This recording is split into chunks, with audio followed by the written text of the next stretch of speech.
ila mziki wa bongo bwana hatari sana.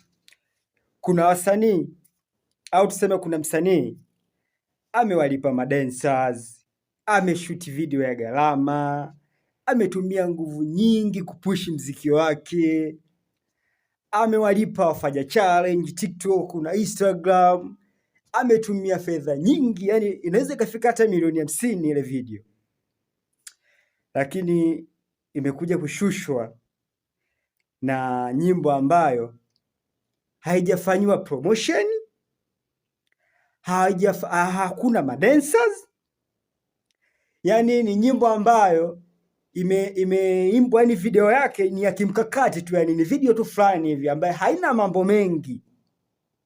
Umenielewa? Hiyo ndio nguvu ya Gen Z. Hatari.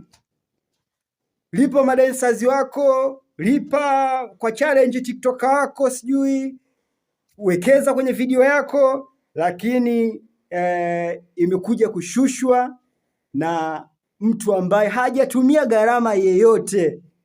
Oya, Gen Z oye! Hiyo ndo nguvu ya Gen Z wanangu.